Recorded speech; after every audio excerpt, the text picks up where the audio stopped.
Okay. Welcome back to Dandadan Anime Review, episode number 5.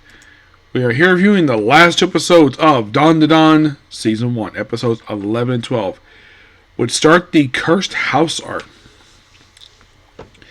So basically, kind of the first episode is just Arukan basically jealous of Junji's friendship with, his relationship with Momo. That's kind of what the theme is of the course of these 2 episodes. So they do reveal the reason why Junji is here. Because he needs a place to stay. And Momo points out the obvious thing. I'm sure he's got relatives. Why can't he stay with them? And someone goes like, oh, Genie, just be human, let him stay. Like, and the reason why he's here? Because his parents are in the hospital. Yep. So he kind of explains what's going on. So the house he's renting, that he's feeling renting, it's a weird place. And apparently they did explain later on, he moved to this town where this is in because his father is studying volcanoes, related to hot springs. We'll get more on that later. So, yeah, after a lot of the episodes, I've been jealous. And of course, by the way, Arya herself, she's not really in these 2 episodes though. I think she makes a cameo in like episode 11, but she doesn't really do anything at all. There's like this weird moment in episode 11 where like, okay, so Jinji and Momo have a conversation, and Okran basically walking away from the conversation. And then we see something on the camera, she's out running the freaking pathway. It's like, I'm coming, like, he had this thing from a bodies exhibit, running through, like, rooftops, the street. I'm like, what the heck? And of course, basically, Genji had explained, oh yeah, that's a Runkan. Yeah, this thing that's a model running the streets. It's somehow alive. Oh, and the reason why that Momo was chasing after the damn thing, because he thought that he had one of Urukan's balls, but nope, it was just crystals on it. And it turns out the reason why he was running the street because he ran into a junkyard to retrieve his girlfriend, a female version of this thing with no arms, no legs, just a head and a torso. And they probably threw her away because she's a generation older. I'm like, what the heck is this? Oh, and this thing staying at Momo's house because why not? It's a thing. It doesn't really eat anything. And at night, of course, they run at like 4 o'clock in the morning. And I think this guy is voiced by Rico. It sounds like Rico Majaro, basically voiced him. It's weird. One of the most weirdest things I've ever seen for this series. Yeah.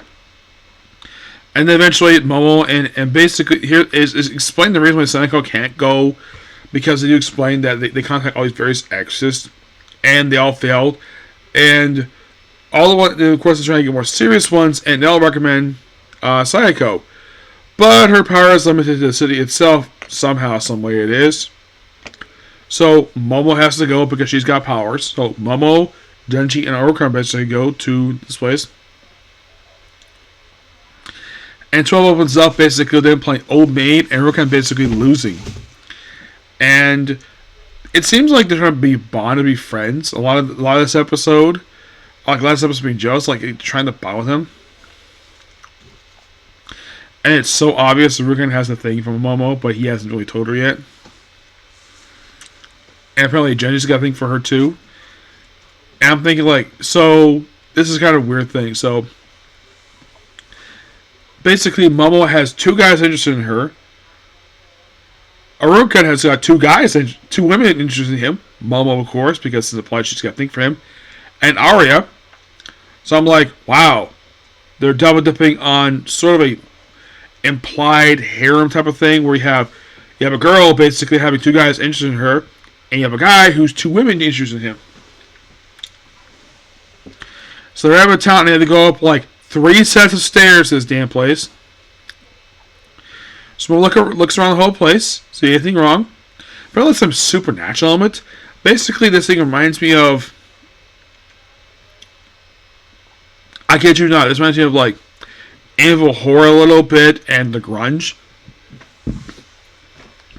But the whole haunted house stuff.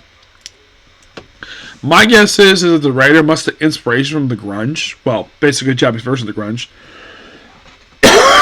with the whole haunted house thing. So then basically investigate. There's this part of the house when, of course, Momo decides to go to the hot spring. Your house looks bigger on the outside than the inside. I wonder if that's a Doctor Who reference because the phrase is, it's bigger on the inside and outside. So then he takes a sledgehammer and busts against the wall. And he looks inside and there's all these papers inside. And pops something is there. Meanwhile, Momo's in the hot spring. And apparently it's a co-ed. It's not clearly seen. And these old dudes just coming inside the hot spring. While a teenage girl is there. And it's implied she's going to be raped. By 4 guys. And I'm thinking, this is how you end the season? What the heck? Well, luckily enough, basically, we don't have to wait very long. Well, in terms of Japan, they only have to wait about 7 months. Because the series come back in July. For me, I only have to wait about 6 months for it to come back. Yep. But I did enjoy this season. I really did. So, final thoughts on Dandadan Season 1. An absolute really good season. I thoroughly enjoyed every bit of it. And I will be reading more of the manga soon. Hopefully before the next season starts up.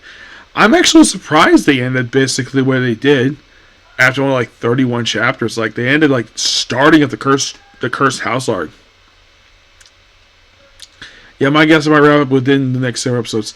Yeah, they're probably going to do, like, I've been noticing a lot of the arcs, like, they last for a little while, but they wrap up within just 3 episodes. Like the opening arc itself, that was 4 episodes. That was, like, the longest arc, because then you have 2 straight 3-parters, and then finally cap it up with 2 episodes starting off an arc. Kind of an interesting way to do a series, but we'll find out when the series comes back next year. But I had a lot of fun with this thing. No familiar voice actors this time, per se. Not that. Oh, there's some basic are, but I haven't checked my list yet, but I can add this one yet. So, next one is going to be, believe it or not, it's going to be back to Center Filmworks, this one. I'm going to read the light novels, this one.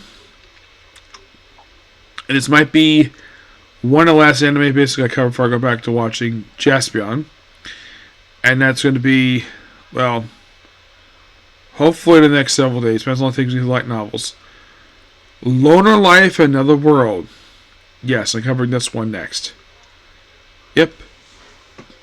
And that's been pretty much a particular view. Please be sure to like, comment, subscribe, turn notifications, do that like button. I will see you all tomorrow for my roughly about 2 comic corners. Yep. I'd say at least 2 comic corners, and well, actually maybe 3. Right now, just 2 right now, but 3 will be coming soon, and like 1 other video I could think of coming tomorrow, and that's good things that happen in 2024. If I think a chance, I'll do a chance to do them all tomorrow. I'll probably get a chance to do them Saturday, with of course basically like 1 anime, hopefully releasing the final episode of the damn thing.